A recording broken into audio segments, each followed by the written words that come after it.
And since we're all sharing our worst first dates, let me tell you mine. I never thought I was gonna share this with the internet because there's so many elements of this that's so bad. Here we go. I matched with this guy. His name was Gospel. That is his name, and I think his behavior that night was so heinous that he doesn't warrant anonymity. And also his name's Gospel. That adds to the story. This was like 4 years ago. We match on Hinge. And we're going back and forth. He says, hey, let's do like a wine and paint night. I say, that sounds so fun. We end up having a wine and paint night at my place. Now, I've since grown up a little since then. That was 4 years ago. I was 26, new to the dating app world. I was just inviting people over to my house for the first night. I've stopped scheduling first dates at my apartment. At the time, I'm living in downtown Los Angeles. He texts me saying, hey, I'm here. I'm in the parking lot. We were gonna walk to a Target that was nearby, and we were going to buy wine and painting supplies and have like a little night of that. So I go and I meet him in the parking lot. Right when I meet him in the parking lot, he does this number. And he goes, oh my God, I forgot my wallet. Now that should have been my sign to be like, oh, you should go then, because parking isn't free. I don't know what I'm doing, so I say, oh, no problem. He's like, do you mind? Like, I can Venmo you. I'm like, sure. I pay his $7 to park at my apartment. We start walking to Target. He's walking in front of me. I don't like that. We get to Target. We start shopping around. We get like paints. We get easels. We get a bottle of wine. We get to the checkout. Again, I forgot that he didn't have his wallet. We start scanning. I'm standing there in my head wondering like, oh, is he gonna pay for all this? Then suddenly, right when I'm at the register, I go, this bitch doesn't have his wallet. So he looks at me and he goes, sorry, I don't have my wallet. I'm like, pay for everything at Target. We walk back to my place. He stops at his car and he goes, oh wait, can I get my backpack from my car? Why am I letting a stranger with a backpack enter my apartment? I don't know. I go, sure, get your backpack. He gets his backpack. We walk into my apartment. He's wearing like a black zip up and like gray joggers. Okay? So not really dressed up for a first date. It's fine, we're just gonna hang out at my apartment. We get inside my apartment, we sit at my table in my kitchen. We start talking to each other. Again, I just met this man, so I don't know anything about him, so we're just going back and forth. We're sitting down, he opens up his backpack. He tells me, oh, I brought a gift for you. I say, wait, that's so nice. He is Nigerian. He says, yeah, in my culture, in Nigerian culture, if you go to someone's house for the first time, you have to bring them a gift. I say, oh, that's so sweet. He pulls out a diptyque candle. I say, ah. Okay. He hands me the candle. I say, this is so nice of you. I put it on the table. Then he tells me that he just came back from a bachelor party and that he has party favors in his backpack. If you know what I mean, then you know what I mean. If you don't worry about it. I go, okay. He starts pulling out the party favors. He has one party favor and another party favor. He asks if I'd like to imbibe in either of the party favors. I say, no, thank you. I just met you. I, again, should have been like, you need to leave. I don't know you, and now you're bringing party favors into my apartment. You've got to go. I'm just a child. I'm just a girl. I will say that one of the party favors he brings is, I don't know if I'm allowed to say this, so I'm going to say grass. Grass, and then another party favor. I for sure say no to this party favor, but I say yes to the grass. I watch him roll up the grass, and I'm thinking, okay, maybe this will calm me down. He passes me the grass, I imbibe in the grass, and then it doesn't calm me down, it makes me more paranoid. Now I'm thinking, oh my God, I'm gonna die. I just took grass from a stranger. I'm going to die now. I start to panic. I don't die. Spoiler alert. Now we've chatted, whatever. I've calmed down. Everything's fine. Now we start to paint each other. I actually still have these paintings somewhere in my apartment lying around. This is a new apartment, but I still have them. If you want to see them, tell me.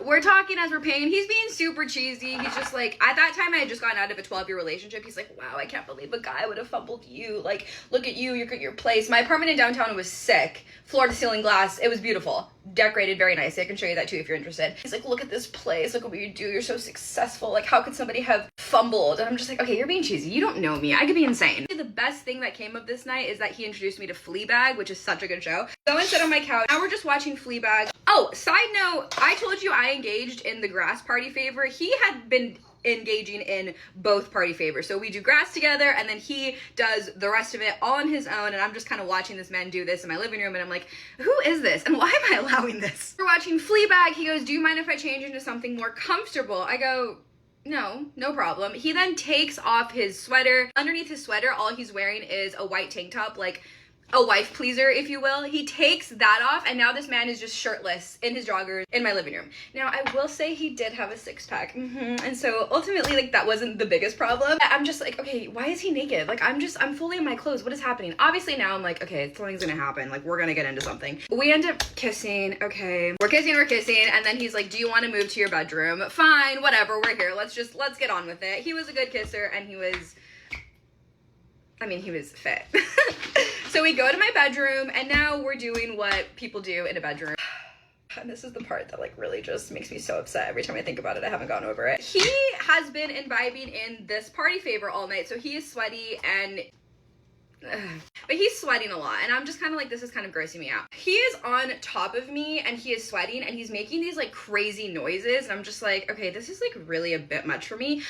On my bed, I have a $75 Anthropologie pillow that I love dearly. I watched this man grab my Anthropologie pillow, use it, and wipe his whole body down with it so that way the sweat gets off of his body, and then throw the Anthropologie pillow across my room. Oh my god, I've never been more violated. We finish, thank god. I'm so over this guy now. Continues to imbibe in his party favors, this man named Gospel, who's the son of a preacher. We finish, I go into my restroom, he walks to my living room, whatever. I come out of the restroom, why is this man at my fridge helping himself to my grapes? I go, oh, you're really making yourself comfortable. He goes, sorry, I was a little hungry.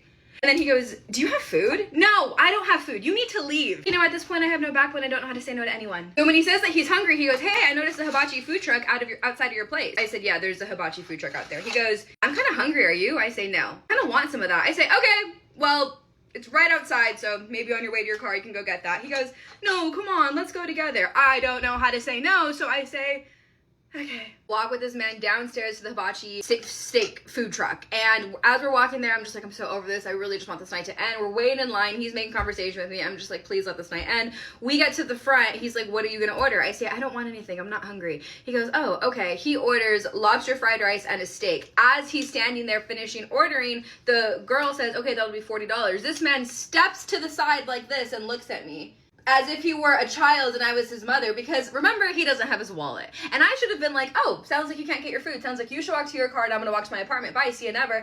I don't do that. I say, and here's my card. Go ahead, charge it. Jazz. I pay for the hibachi. We walk back to my apartment. I'm in such an annoyed mood. It's like almost 2 o'clock in the morning at this point. We sit in my living room. We're watching Fleabag. He's eating his food. He goes, wow, like, is this what it would be like to be married to you? Like, I could really see myself spending the rest of my life with you. I say, you're crazy. You need to leave. I'm never gonna talk to you after this night. He eats his stupid little food. I say, okay, I'm tired. Like, I need you to leave. He goes, okay, like, do you want to go again? And I say, no, thank you. And he goes, are you sure? He leaves my apartment. As he's at my door, it's like the end of January, so Valentine's Day is around the corner. He goes, hey, like, I'd really love for you to be my Valentine. If you're free Valentine's Day weekend, like, I'd love to take you out. I just go, oh my god, please leave. Like, please get the hell out of here. I say, okay, yeah, we'll talk about it later. Bye. I say bye to him. He walks out. That night, I sleep on my couch because I can't dream of sleeping in my bed. My bed feels so violated and disgusting. My poor Anthropologie pillow just ruined in the corner. I couldn't. It was a crime scene. I couldn't go back in there. Sleep on my couch. I wake up in the morning. His party favors are all around my apartment. I'm like mortified by this. I start picking everything up. I start cleaning. I change my sheets. I wash my sheets. Like, he's already texted me saying, "That's such a good night. You're wifey material."